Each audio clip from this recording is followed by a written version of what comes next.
إن الله لا يغير ما بقوم حتى يغيروا ما بأنفسهم. صدق اللہ العظیم.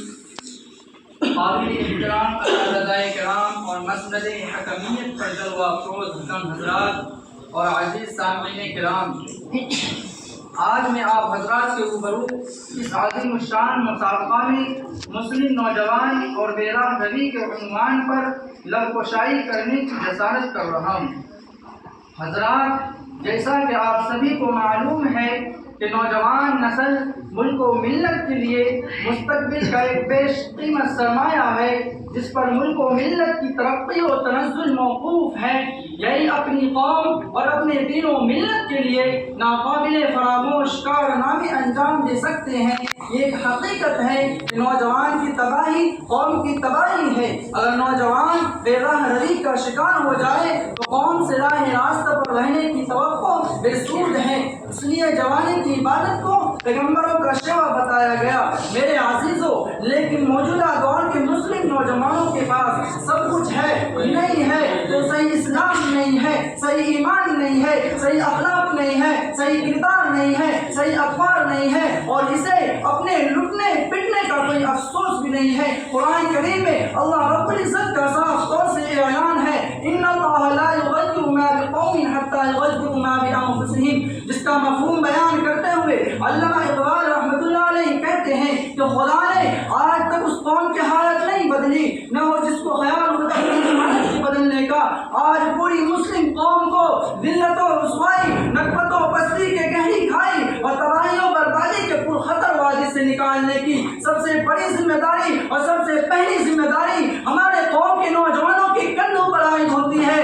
اس لیے کہ نوجوانی قوم کی روح اور جان ہوا کرتے ہیں، نوجوانی قوم کی ریڑھ کی حیثیت رکھتے ہیں، نوجوانی قوم کے دھڑکتے دل ہوا کرتے ہیں، نوجوانی قوم ملت کی عمارت سنبھالنے والے اہم ستون ہیں. چنانچہ جب ہم تاریخ کا مطالعہ کرتے ہیں، تاریخ و اوراق میں یہ بات ثابت ہے کہ اسلام کو شہر کی نوجوانی کو تھے جنہوں نے اسلام کا پرچم لہراتے ہوئے دنیا کی دو سپر پاور طاقتیں کیسر و کسریٰ کے محلوں اور قلعوں میں اپنے نعرہ تکبیر سے زلزلہ برپا کر دیا تھا. اسلام کو جانباز نوجوانی تو تھے جنہوں نے دنیا سے کفر و شرک کی گنگور گھٹاؤں کو مٹا کر اللہ کی زمین کے ہر حصہ پر امن و سلامتی اور توحید و رسالت کی شمع روشن کی تھی. اسلام کو نوجوان مجاہدین ہی تو تھے جنہوں نے اسلامی تعلیمات اور اسلامی حکومت و سلطنت کو اس قدر وسعت دی تھی کہ اس کا اندازہ اس بات سے لگایا جا سکتا ہے کہ ایک مرتبہ ایک اسلامی کمانڈر، ایک نوجوان مجاہد حضرت عقبہ بن نافع رضی اللہ تعالیٰ عنہ اسلام کا پرچم لہراتے ہوئے دنیا کے اس کنارے پر پہنچ جاتا ہے جس کے بعد کوئی زمین نہیں تھی. اپنے گھوڑے کو سمندر میں اتار کر اللہ رب العزت سے مخاطب ہو کر کہتا ہے، اے پروردگار عالم، اور اس سمندر کے بعد بھی کوئی زمین ہوتی تو میں وہاں بھی جا کر تیرے اسلام کے پرچم کو لہراتا ہوں. دوستوں، ذرا سوچو تو صحیح، پہلے ملت کو نوجوان کیسے تھے، اب کیا ہو گیا؟ افسوس صد افسوس. کل تک یہی نوجوان جن کے ہاتھوں میں تلواریں نظر آتی تھی آج ان کے ہاتھوں میں کرکٹ کے بلے نظر آتے ہیں. کل تو وہ نوجوان جن کے ہاتھوں میں قرآن جیسی مقدس بابرکت کتابیں نظر آتی تھیں آج ان کے ہاتھوں میں بے حیائی اور گندی فلمیں بھری ہوئی موبائلیں نظر آتی ہیں. کل تو وہ نوجوان جو تیروں تلواروں اور نیزوں سے کھیلتا نظر آتا تھا آج وہ پارکوں میں اپنی محبوباؤں کی زلفوں سے کھیلنے کا عادی بن چکا. کل تو وہ نوجوان جن کا دل دو تلواروں کی تصادم سے مسرور ہوا کرتا تھا آج دو نرم ہونٹوں کی تبسم سے اس کے جان میں جان آتی ہے. کل تو وہ نوجوان جن کی نگاہیں تلاوت قرآن سے مسرور ہوا کرتی تھی، جن کا دل سماعت قرآن سے لطف اندوز ہوا کرتا تھا آج ان کی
ماشاء اللہ.